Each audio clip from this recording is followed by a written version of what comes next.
Welcome back to Ferris Sports Update. Time to check in with men's basketball, and we're joined by the head coach of the Bulldogs, Andy Bronkema. Coach, welcome back to the show. Thanks, Robert. Obviously, going into last week, you had a couple big home games against Davenport and Grand Valley State, and obviously two big wins for your team this past weekend.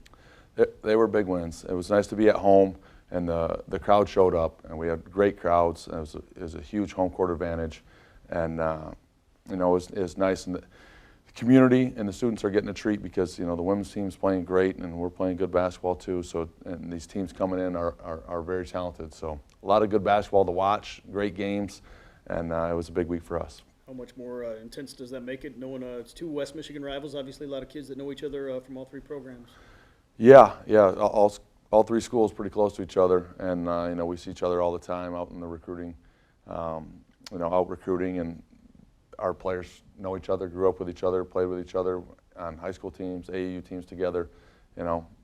Parents know each other. There's just a lot of connections, and there's just very healthy rivalries, and that's the way it should be. And just great players too. Very talented players, and very games full of highlights, and they were a lot of fun. As we go to the highlights, we'll start with Thursday's game against Davenport, and Davenport coming in maybe not the record you would expect, but certainly a program that's had a lot of success.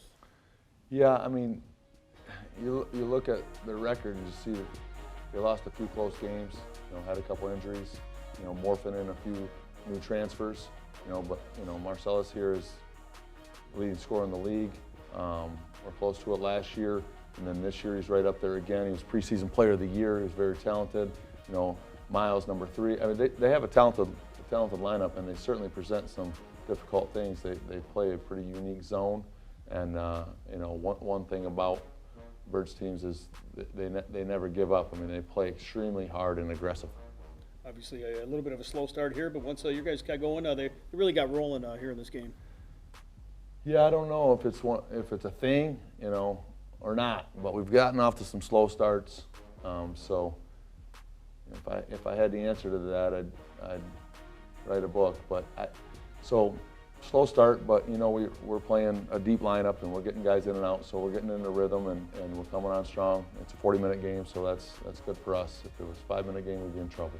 Obviously, you came back, took the 13-point halftime lead, and here in the second half, really kind of put it away here early, and nice to see you guys come out and kind of take control of the basketball game. Yeah, I thought in this game and on the game on Saturday, I thought our guys shared the ball really well. I thought we had a lot of plays where we could have shot it, but we gave up a good shot for a great shot.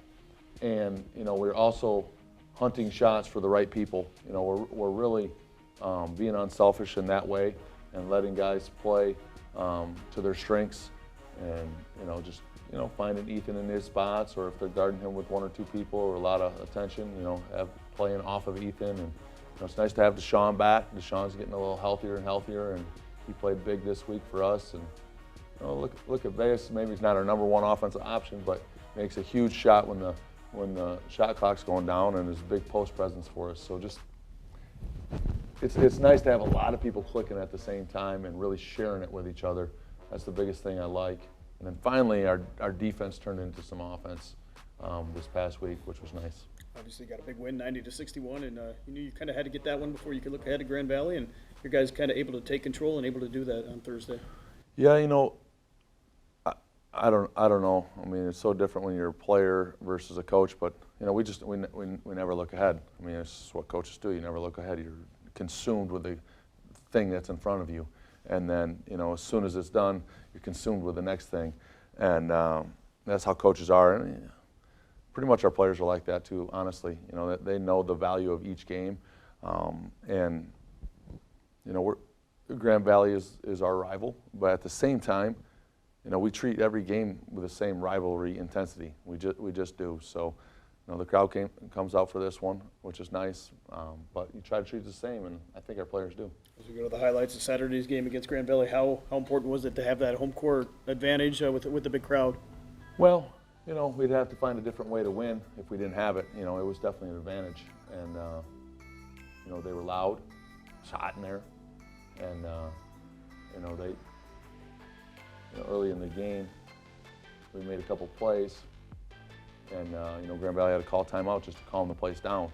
Now, I'd like to see a little bit more of a veteran crowd know that he called a timeout, to calm the place down, and as soon as the ball's back in, you rev it back up again. Now that's an experienced crowd, just if anybody's listening.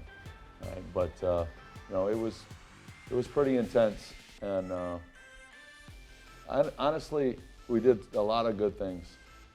I did think that Grand Valley missed a few open shots they usually make, so and we're not complaining about that. But if they knock those down, it's probably right down to the wire. Obviously, Grand Valley, another one of those teams that was tied with you for second overall in the GLIAC, and a team right very much in the middle of the conference race.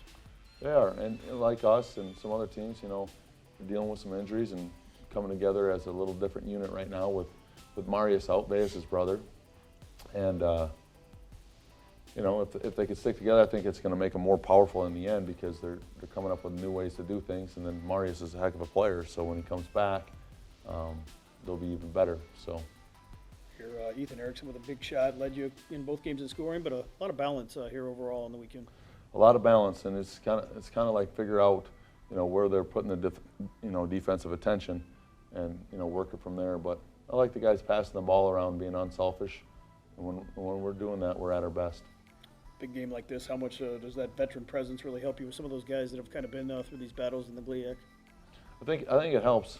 You know, this is obviously, well, maybe not obvious to everybody, but this is the most veteran team we've ever had. We have an old team, and we have, you know, 6 seniors and you know, 4 juniors that are in the rotation.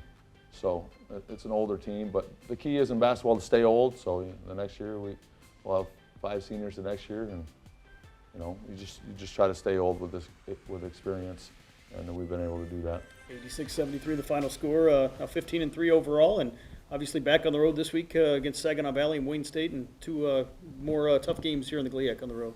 The tough games, and we should mention about that Grand Valley game. One of my favorite parts of the game was the Grzoulis brothers singing the anthem, and I know they do such a good job. I love that family.